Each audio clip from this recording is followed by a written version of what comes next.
Oi, oi, oi, oi, oi, seja bem-vindo a mais um vídeo no canal.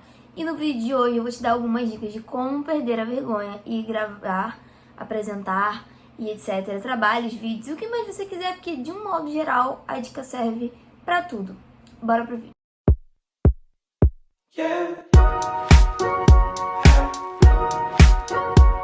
Então, minhas dicas vão ser mais voltadas para a apresentação de trabalho, né? Já que agora a galera tá voltando aí pro presencial. Inclusive, me diz aqui nos comentários, você já voltou pro presencial? Eu ainda não. Então, já que tá todo mundo voltando, eu vou dar algumas diquinhas, porque eu sei que muita gente fica nervosa, fica ansiosa, acaba errando tudo e não sabe nem o que falou no final, né? Então, agora você vai prestar atenção nas minhas dicas, se for preciso, você anota, que você vai acabar de vez com aquele nervosismo que você fica, ai meu Deus, eu tenho que apresentar um trabalho. Chega! Agora você vai perder de vez esse medo. Então, a primeira coisa, né, que você tem que fazer é um slide que te deixe seguro de apresentar. Então, por exemplo, você tem um termo, uma palavra, alguma coisa que você não consegue gravar, que você não consegue falar de jeito nenhum, coloca no slide. Às vezes, né, a gente tem disciplinas aí, por exemplo, biologia, às vezes tem umas palavras mais complexas, ou algum termo em inglês que você não sabe pronunciar. O que você pode fazer? Você pode pedir ajuda para algum colega do seu grupo, né? Ou para o seu próprio professor para perguntar como se pronuncia. Mas se for o caso de você, né, estiver esquecendo e tudo mais, você pode pôr no slide. Então você tem que fazer um slide que seja funcional e que vai te ajudar. Então, mesmo que seja trabalho em grupo, o que eu costumo fazer quando eu faço trabalho em grupo? Eu faço a minha parte do slide, porque sou eu que vou falar, sou eu que tenho que me sentir segura com o que tá no slide. Então, eu faço a minha parte do slide baseado no que eu vou falar, né? De forma com que eu me sinta segura com o que tá ali. Olhando, lendo, enfim, o que tá ali vai me remeter ao que eu preciso falar e vai me dar segurança. E o que eu costumo fazer? Eu vou fazendo slides, né, gente? Slide tem que ter tópico, tá? Tópico e imagem. Mais imagem do que texto. Eu vou fazendo os slides, vou fazendo os tópicos, vou colocando as imagens e eu pego um papel, né, ou enfim, qualquer coisa que escreva e pode ser no computador também, tem gente que faz no computador, e eu faço tipo um roteirozinho do que eu tenho que falar. Então, por exemplo, baseado num assunto X, Y, Z, eu tô fazendo um slide. Aí eu pego um parágrafo gigante que eu preciso falar aquilo. Eu não vou escrever o parágrafo gigante no slide. Eu vou escrever, tipo, uma frase, no máximo duas, que vai me remeter àquilo. E no meu papelzinho, né, enfim, ou no computador, eu discorro sobre o assunto. E aí eu costumo ficar, né, vamos supor, se eu fiquei ali com uns 4, 5 slides, eu tenho umas 2 ou 3 folhas de coisa escrita, né? Porque a gente sabe que o slide é pra dar, enfim, um direcionamento. Normalmente a gente vai falar muito mais do que aquilo. Então, eu vou fazendo os slides, vou colocando o que eu acho necessário, né? E o que eu preciso falar e que não tá no slide, eu anoto num papelzinho.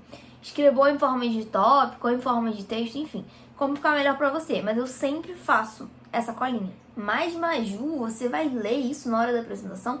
Não, né, gente? Essa colinha é pra eu ensaiar. Então eu ensaio na frente do espelho, enfim, ou com meus familiares, ou até mesmo pros meus amigos, e ensaio baseado naquilo. Eu ensaio repetidas vezes, então assim, 2 ou 3 vezes por dia até o momento do trabalho. Então, sei lá, eu tenho 5 dias para apresentar o trabalho, né? Vai ser no 5º dia. Aí, em todos esses dias, eu vou repetindo e apresentando pra mim. E eu gosto de apresentar de forma dinâmica, mexendo a mão, enfim, tipo que eu falo aqui pra vocês, né? Então, eu faço esse tipo de apresentação. Eu abro o slide, né? E vou apresentando pra mim mesma. Ou pro espelho, pra eu ver como eu tô reagindo, né? Porque, dependendo do caso, não é tão bom ficar mexendo a mão, assim. Normalmente, é interessante que você fique mais parado. Mas, eu acho legal mexer a mão porque você prende um pouco mais a atenção da pessoa. Isso varia muito. TCC, por exemplo, não aconselho que você mexa muito a mão, porque é uma coisa mais séria. Mas se você estiver apresentando algo mais descontraído, acho que não tem problema. Aí eu costumo apresentar na frente do espelho às vezes, pra ver como eu estou reagindo. E apresentar também para algum colega, enfim, namorado, etc. Durante esse tempo, eu posso sim ficar com o papel na mão, que eu estou apresentando para mim mesma, digamos. Eu fico com o papel na mão, qualquer coisa eu dou uma olhadinha, mas eu ensaio tanto ao ponto de que em algum momento eu já internalizei aquilo. Não é questão de decorar. Para mim, acho que não é decorar, é meio que internalizar e aquilo se torna natural, sabe? Até porque, pô, você é um trabalho que você fez, que você pesquisou, que você escreveu com as suas palavras, então assim, você pode colocar palavras mais fáceis, palavras que te façam lembrar, enfim, use esse resumozinho, essa colinha ao seu favor.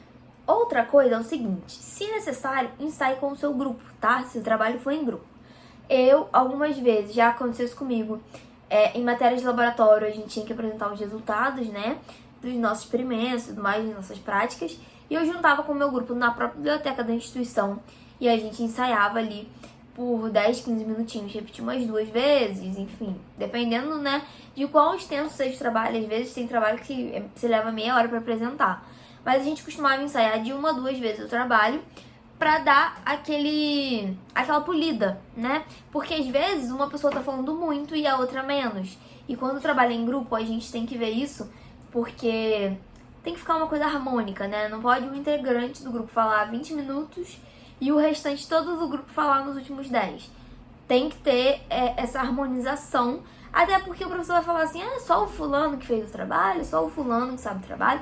Então a gente tem que ter um pouco de senso quanto a isso. E aí, se for necessário, apresenta dentro do seu grupo, um pro outro, assim um consegue dar o toque no outro. Tipo, fulano, você tá falando muito rápido. Ciclano, você tá enrolando muito. Tem disso. Então, a gente consegue um dar um toque no outro, principalmente na faculdade. Às vezes, você faz trabalho em grupo com pessoas diferentes, com pessoas de outros cursos, ou até outros estágios, né, do seu curso, por exemplo. Eu já fiz trabalho com gente que tava 2, 3 semestres à frente do meu, então já tinha um pouco mais de experiência. E aí um vai dando toque no outro, o que sempre funciona. Uma outra coisa que é bem interessante que você faça também é prestar atenção nas dicas do seu professor. Às vezes, né, você já apresentou algum outro trabalho, provavelmente, algum trabalho em grupo ou individual, mas trabalho de apresentação, em que o seu professor te deu alguns toques. Fulano, eu acho que seu slide não tá bom, tem muito texto. Ou então, eu acho que você está falando muito rápido. Ou, você podia usar melhor o seu tempo. Então você pega essas dicas que você já recebeu de professores em outros trabalhos, o que é super comum, né? Normalmente eles dão esse feedbackzinho no final. Se não der, você pode perguntar, mas você pega esse feedback para você aprimorar a sua apresentação. Então, por exemplo, baseado na minha experiência, Brenda sempre falou muito rápido. Ao longo do curso, ela se controlava para apresentar trabalhos de formas mais calmas, né? Mais lento, perto do que ela falava. E aí, vários professores já falaram sobre isso e ela foi aprimorando com o tempo. Ela melhorou muito, tá? Não que ela fale devagar, mas ela já melhorou muito. Ela sabe disso, também sei porque a gente estava junto nessa caminhada. Então você vai pegando esses feedbacks e aprimorando. Até porque o professor não fala à toa, né? E não é pra entrar num ouvido e sair no outro. Você tem que absorver aquilo, analisar e mudar se você achar que é necessário. Mas a maioria das vezes pode ser que seja. Uma outra coisa também é que, assim, a prática leva à perfeição. Então, você vai apresentar o seu primeiro trabalho na faculdade, vai ser ridículo. Vai ser ridículo. E é pra ser ridículo. Porque você nunca apresentou um trabalho de faculdade. Quando você já estiver no 10º trabalho de faculdade, não vai ser tão mais ridículo assim, entende? Tanto que, por experiência própria, eu já fiz disciplinas com galera de primeiro período, né? Quando eu estava no 9º. Porque, enfim, eu tive uma bagunça aí na minha grade curricular e quando eu estava no 9º período, eu tive que fazer uma matéria de introdução. E aí, eu apresentei trabalho, né, com o meu grupo, na época foi online, foi o primeiro semestre que a gente estava online por conta da pandemia. E eu fui bem elogiada, o meu grupo achou que eu falava muito bem e o meu professor me elogiou. E assim, ele me avaliou de uma forma diferente. Porque a disciplina era de primeiro período, eu já estava terminando o curso. E o que você espera de uma pessoa que está terminando o curso? Que ela saiba apresentar um trabalho. Até porque ela vai apresentar o TCC. E o que você espera de uma pessoa que está começando? Que ela não saiba apresentar um trabalho. Então assim, os meninos fizeram matéria comigo, né? E apresentaram o trabalho, deram uma gaguejada, ficaram um pouco confusos e não sabiam como era a estrutura de um trabalho e tudo mais. Eu tive toda a paciência de explicar e ajudar, porque era novo pra eles. Pra mim não era. Então assim, se eu chegasse lá, gaguejasse e apresentasse um trabalho mais ou menos, certeza que eu ia ser criticada do tipo, Maria, você está no 9º período. Eu estava no 9º na época. Você está no 9º período. Como assim você não sabe apresentar um trabalho? E assim, os meninos ficaram chocados, pra eles de repente não era algo tão comum. Chocados não, mas assim, eles ficaram, pô, você apresenta muito bem, parabéns. Mas assim, não é que eu apresento muito bem. Na verdade, eu acho que eu apresento muito bem, mas assim, não é isso. É que eu já apresentei tantas vezes que eu fui capaz de me aprimorar pra chegar onde eu tô hoje. Então eu acho que a gente tem que analisar isso também. Você não precisa ficar preocupado chegar no primeiro período de engenharia ou de qualquer outro curso achando que você tem que saber apresentar. Mas se você captar as minhas dicas aqui, pode facilitar um pouco pra você. E óbvio, o seu professor vai te avaliar de acordo com o estágio que você tá. Tá no primeiro e segundo período? Beleza, você dá uma rateada. Agora, no 8º período, meu amor, aí já não dá mais. E aí, eu queria dar uma dica pra vocês, né? De que a prática realmente leva à perfeição. Porque um exemplo, nada a ver, mas talvez faça sentido. Eu tinha muito medo de dentista, muito medo de dentista. E aí eu comecei a fazer um tratamento, eu ia no dentista toda semana, toda semana, toda semana. Até que hoje, pra mim, é normal ir ao dentista. Não que eu não tenha mais medo, é normal, sabe? E eu sinto que pra mim, com a apresentação de trabalho, foi assim. Eu apresentei tanto trabalho durante a engenharia que eu perdi, assim, o medo de apresentar trabalho, sabe? Não que eu me sinta 100% segura e que eu acho que é super legal apresentar trabalho. Não! Mas eu acabei me acostumando com a situação e pensando que era algo normal que ia ter que acontecer na minha vida. Enfim, insistindo muito deu certo, tanto no dentista quanto na apresentação de trabalho. Então é uma coisa que você tem que pensar também, tipo, não gosto de apresentar trabalho em hipótese alguma. Tudo bem, você está no seu direito. Agora, você não vai poder ficar isenta de apresentar trabalho na faculdade. Até porque tem o famoso TCC, que tem que ser apresentado.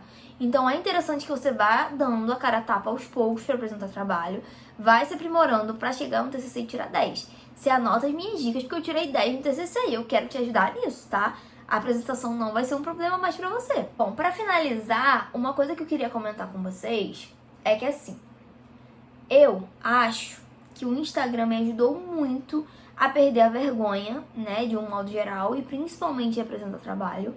E me ajudou porque, assim, no Instagram, um stories tem 15 segundos, você tem que ser sucinta, passar a informação, sabe? Tudo isso em 15 segundos. Então, eu aprendi isso. Tanto que, assim, a gente acha, por exemplo, a gente vai apresentar um TCC, poxa, meu TCC tinha 80 páginas, eu tinha 25 minutos para apresentar. Como é que você vai resumir 80 páginas em 25 minutos? Aí você pensa, não dá. Tipo, dá, é difícil, mas dá. Então, com o Instagram, eu aprendi a ser sucinta, né? Acredito eu que isso me influenciou muito na minha vida, porque eu tenho 15 segundos, ou no máximo 4 stories, né?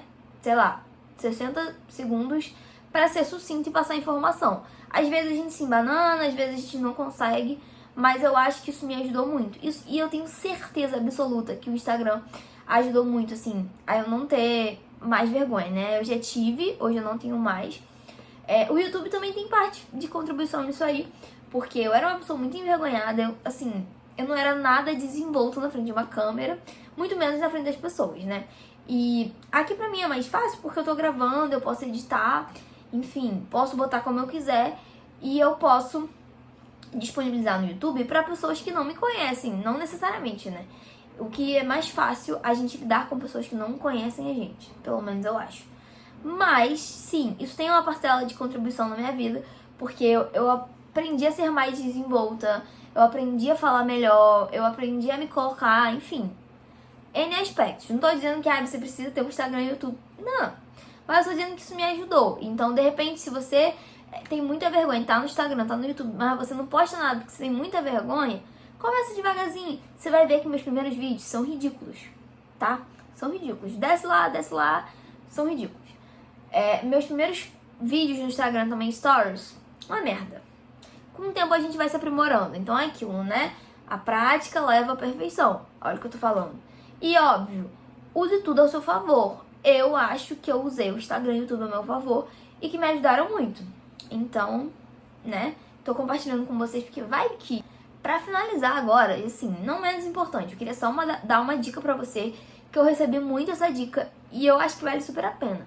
Slide é 1 minuto por slide, né? Na média. Então, às vezes, um slide a gente vai falar ali 1:20 e no outro a gente vai falar 40. Na média, a gente tem que falar 1 minuto por slide. Então, quando você for ensaiar, seja sucinto o suficiente para isso, mas não tão sucinto para apresentar um bom trabalho, entende? Talvez seja um pouco complexo aqui o que eu tô falando, mas quando você colocar em prática, você vai entender.